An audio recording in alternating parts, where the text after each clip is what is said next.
MD বিপ্লব, করিম শেখ,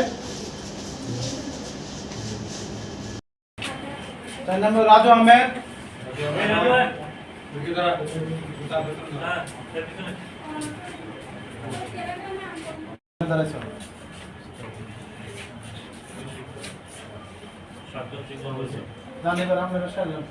সবাই লাগবো।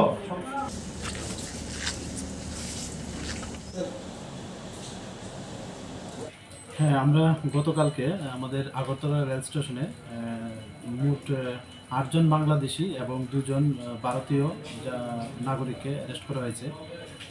তারা অ্যাকচুয়ালি ওই কলকাতা চেন্নাই যেতে চেয়েছিল এবং ওই 2 জনই তাদেরকে সহযোগিতা করছিল। তো এই সুবাদে আমাদের আগরতলা জিআরপি থানাতে একটা মামলা গ্রহণ করা হয় তাদের বিরুদ্ধে। আজকে আমরা তাদের মহামান্য আদালতে প্রেরণ করছি উইথ পুলিশ রিমান্ড।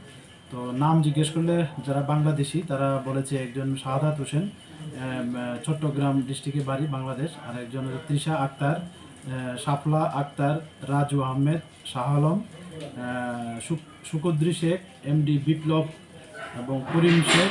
একজন তারা হলো 8 জন, আর 2 জন যারা মেলাঘরের বাসিন্দা তারা হলো শ্রী রতন পাল এবং শুক্লা সরকার। তো আজকে আমরা তাদের মহামান্য আদালতে প্রেরণ করছি। তাদেরকে কোন রিমান্ডের আবেদন জানানো হবে? হ্যাঁ, রিমান্ড হবে। কোন জায়গাতে ঢুকেছে সেগুলো কি পেয়েছে আপনারা? অ্যাকচুয়ালি এটা তো আন্ডার ইনভেস্টিগেশন, তো আমরা রিমান্ডে দেখব এবং দফায় দফায় তাদের এখনো জিজ্ঞাসাবাদ চলছে। আর for the interest of investigation এটা এখনো বলা যাচ্ছে না ইন সোশ্যাল মিডিয়া। এমনিতে কতদিনের রিমান্ড চাওয়া হবে? রিমান্ড চাওয়া হবে, রিমান্ড সবাইকেই চাওয়া হবে জুডিশিয়াল কাস্টডিতে ইন্টারোগেশন, আর একজনকে আমরা পুলিশ রিমান্ড চাবো, পুলিশ কাস্টডি।